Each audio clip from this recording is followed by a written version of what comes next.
तो फिल्म की शुरुआत होती है और हम एक आदमी को देखते हैं। उसका नाम पॉल था, जो थिएटर में बैठा एक किताब पढ़ रहा था। पॉल दरअसल इस थिएटर में ही काम किया करता था, तो वो ये कहानी पढ़ते पढ़ते फिल्म की रील को तब्दील करने जाता है। तभी अचानक से न जाने क्या हो गया था, सारी लाइट्स बंद हो जाती हैं, हर तरफ अंधेरा छा गया था। पॉल जब बाहर जाकर देखता है तो बाहर भी कोई नहीं था, सिर्फ इमरजेंसी लाइट्स चली हुई थी और लोगों के कपड़े पड़े थे। तभी वहाँ पर बाहर से सिक्योरिटी गार्ड आता है। जब वो भी ये सब देखता है, हैरान हो जाता है। पूरा थिएटर, मॉल सारा खाली था। जहाँ पर कुछ देर पहले लोगों का हजूम था, मगर अब बिल्कुल सुनसान पड़ा था। पॉल और सिक्योरिटी गार्ड मिलकर लोगों को ढूंढने लगते हैं। अचानक से पॉल के हेलमेट की लाइट भी बंद होने वाली थी। पॉल अपनी लाइट पर जोर जोर से मारता है ताकि वो दोबारा जल जाए। जब पॉल सिक्योरिटी गार्ड को देखता है तो वो भी गायब हो चुका था। तभी पॉल देखता है कि जैसे कोई परछाई है जो उसका पीछा कर रही है, वो वहाँ से भाग गया था। इसके बाद हम एक लड़की को देखते हैं जो हॉस्पिटल में अपने 9 माह के बच्चे को यहाँ वहाँ ढूंढ रही थी। तभी उसकी नजर ऑपरेशन थिएटर पर पड़ती है, जहाँ पर एक आदमी की सर्जरी चल रही थी, लेकिन उधर डॉक्टर नहीं थे।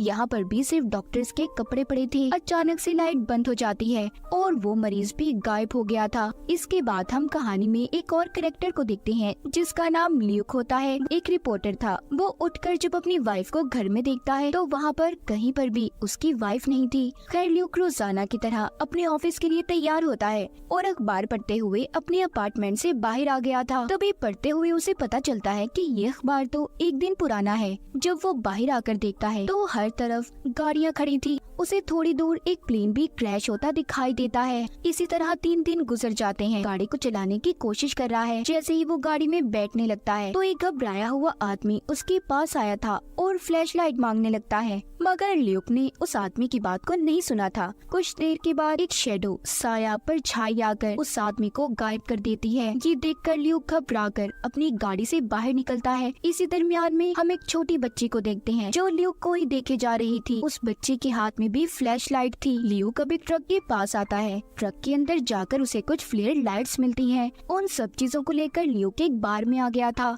वहाँ पर भी लाइट्स जल बुझ रही थी। जल्दी से ल्यूक बार के बेसमेंट में जाता है और जनरेटर की पावर को बढ़ा देता है, जिससे लाइट ठीक हो गई थी। तभी उसे वहाँ पर एक लड़का मिलता है। उसने ल्यूक पर गन कर ली थी और उसे बेसमेंट से बाहर ले आता है। ये सब देखकर ल्यूक उस लड़के को समझाता है कि देखो, अगर तुमने मुझे मार दिया तो तुम्हारी मदद करने वाला यहाँ पर कोई नहीं होगा, तुम अकेले रह जाओगे। ल्यूक उस लड़के से उसका नाम पूछता है। वो बताता है कि मेरा नाम जेम्स है। जेम्स ल्यूक से कहता है कि मेरे डैड इस बार के मालिक है और मेरी मॉम पास वाले चर्च में मदद मांगने गई है। ल्यूक उससे कहता है, देखो तुम मेरे साथ चलो, यहाँ पर जो लाइट जल रही है वो जनरेटर से जल रही है। एक बार जनरेटर का फ्यूल खत्म हो गया तो यहाँ की लाइट भी बंद हो जाएगी। मगर जेम्स उसके साथ जाने से मना कर देता है क्योंकि उसके मॉम ने उसे यहीं पर रुकने का कहा था। वो कहता है, देखो अभी सुबह के 11 बजे हैं और बाहर कितना अंधेरा है, सूरज भी ज्यादा देर तक नहीं निकलेगा। जो भी अंधेरे में रहेगा, काली परछाई उस इंसान को गायब कर देगी। मगर अब भी जेम्स उसके साथ चलने को तैयार नहीं था।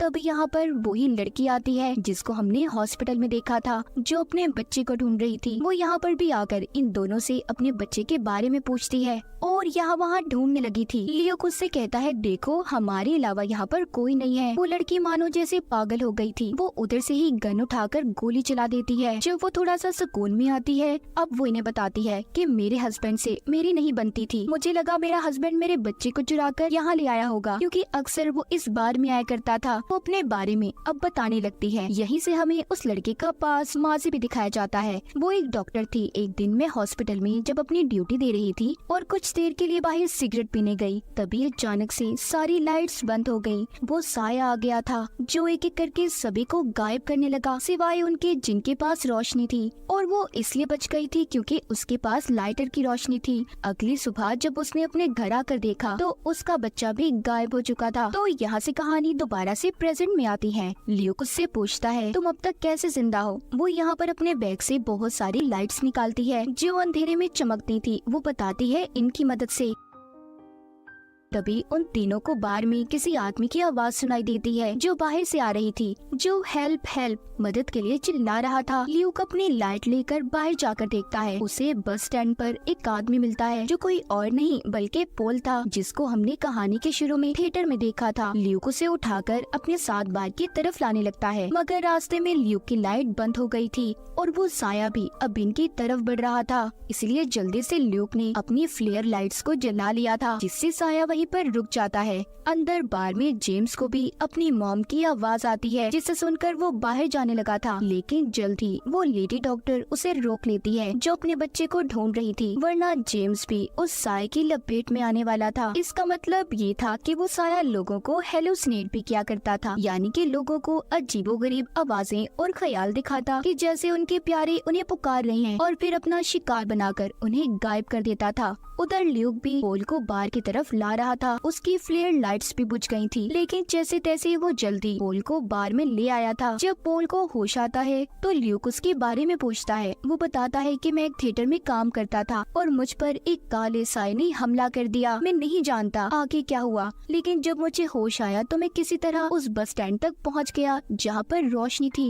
वो आगे कहता है, मुझे लगता है कि हमारी दुनिया में शायद कोई एलियंस आ गए हैं जिन्होंने हमारी दुनिया पर हमला कर दिया है, या फिर ये भी हो सकता है कि साइंटिस्ट के तजुर्बे कुछ गलत हो गए हो, जिससे दूसरी दुनिया का दरवाजा खुल गया है और एलियंस यहाँ पर आ गए हैं। वहाँ पर लेडी डॉक्टर जो अपने बच्चे की तलाश में थी, वो कहती है ऐसा कुछ नहीं है, मुझे तो लगता है कि गॉड हमें सजा दे रहे हैं, ये हमारे गुनाहों का नतीजा है। तभी बार की लाइट्स फिर से जलने बुझने लगी थी। ल्यूक और पोल जल्दी से जनरेटर को ठीक करने चाहते हैं। इसी दौरान पोल इन्हें कहानी सुनाता है, कहता है एक कॉलोनी में बहुत से लोग रहा करते थे, मगर जब गवर्नमेंट ने फूड सप्लाई के लिए उनके पास ट्रक भेजे तो वहाँ पर कोई भी नहीं था। सारा शहर अचानक से वीरान हो गया, सब लोग गायब हो चुके थे बिना कोई सामान लिए। और जब तहकीक करने वाली टीम वहाँ पर गई तो उन्हें दीवार पर एक लफ्ज लिखा हुआ मिला। लेडी डॉक्टर कहती है कि उस अल्फाज का आखिर क्या मतलब था। पॉल बताता है उसका मतलब आज तक किसी को नहीं पता चला, शायद ही एक किस्म की वार्निंग थी। ये सब बातें बताते बताते पॉल बेहोश हो गया था,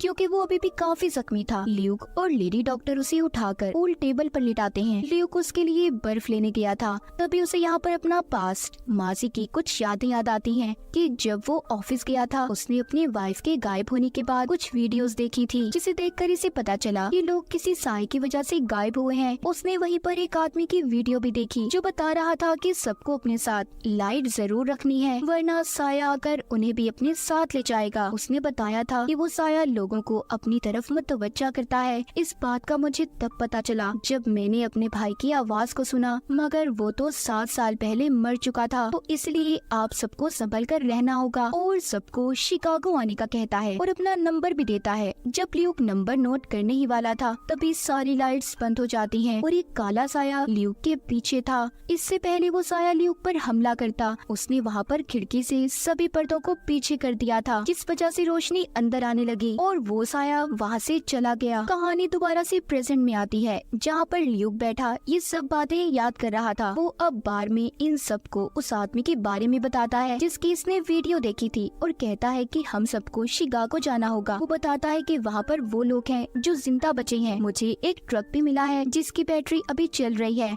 लेकिन हमें किसी तरह से धक्का देकर उसे यहाँ तक लाना होगा। अब सब लोग इसकी बात को मान जाते हैं। ल्यूक और लेडी डॉक्टर उस ट्रक को लेने बाहर जाते हैं। जेम्स को इन्होंने पोल के पास छोड़ दिया था ताकि वो उसका ख्याल रख सके। उनके जाने के बाद जेम्स को भी बार में अजीब अजीब ख्याल आने लगते हैं। उसे बार में लोगों की भीड़ दिखाई देती है। तभी पोल जब उससे पानी मांगता है तो वो दोबारा से होश में आ गया था।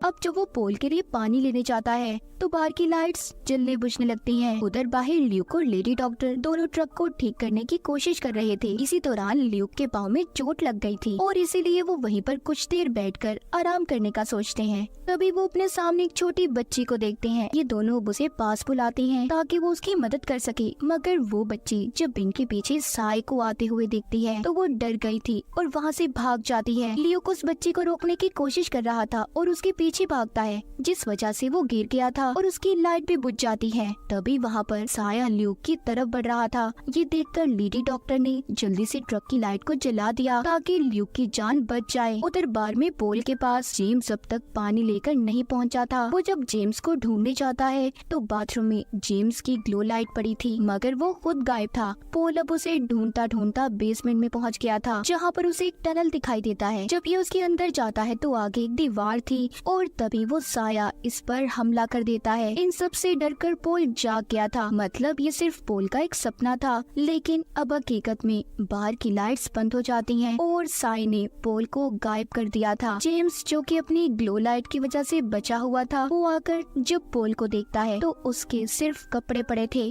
और वो खुद गायब हो चुका था। दूसरी तरफ ल्यूक और लेडी डॉक्टर की ट्रक की लाइट्स भी बंद होने वाली थी। ल्यूक अब उस ट्रक के पेट्रोल से एक मशाल चलाने की कोशिश करता है ताकि उससे रोशनी हो सके, मगर उनके पास न माचिस थी और न ही लाइटर। इसलिए लेडी डॉक्टर ल्यूक को पास ही हॉस्पिटल में ले आती है, जहाँ पर पहले ये काम क्या करती थी। वहाँ पर आकर इन्हें माचिस मिलती है। ये जल्दी से आग जलाते हैं, जिससे इनकी जान बच गई थी। तभी लेडी डॉक्टर को अपने बच्चे के रोने की आवाज सुनाई देती है और वो उसी आवाज का पीछा करती बाहर आ गई थी। वो रोड के दरमियान में एक झूले को पड़ा हुआ देखती है।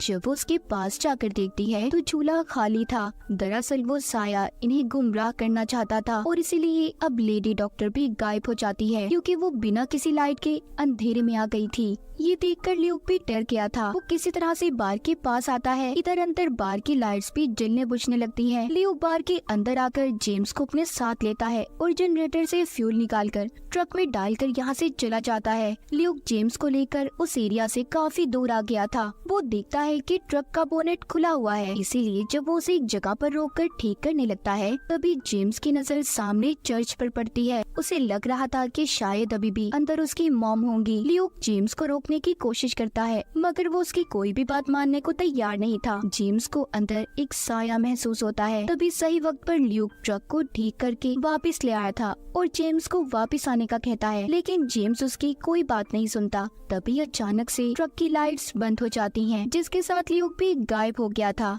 अब वो साया जेम्स पर हमला करने ही वाला था। जेम्स जो कि काफी डरा हुआ था, वो चर्च में जलती हुई मोमबत्तियों के दरमियान में जाकर बैठ जाता है, लेकिन आहिस्ता आहिस्ता सारी मोमबत्तियां भी बुझ गई थी। जब सुबह होती है तो हमें दिखाया जाता है एक मोमबत्ती अभी भी जल रही थी, जिसकी वजह से जेम्स अभी गायब नहीं हुआ था। कुछ देर के बाद वहाँ पर वही बच्ची आती है जो पहले ल्यूक को देखकर भाग गई थी। जेम्स जब यहाँ से जाने वाला था तो वो बच्ची उसे रोक लेती है और अपनी सोलर लाइट दिखाती है, जिससे वो अभी तक जिंदा थी। इसलिए अब वो जेम्स को अपने साथ चलने का कहती है। वो दोनों बाहर आ गए थे। तभी इन्हें एक घोड़ा दिखाई देता है, जिस पर बैठकर अब वो यहाँ से जाने लगते हैं। इतने सारे लोगों में से जेम्स और सिर्फ ये छोटी बच्ची बचे थे। और इसी के साथ इस फिल्म की कहानी भी यहीं पर खत्म हो जाती है।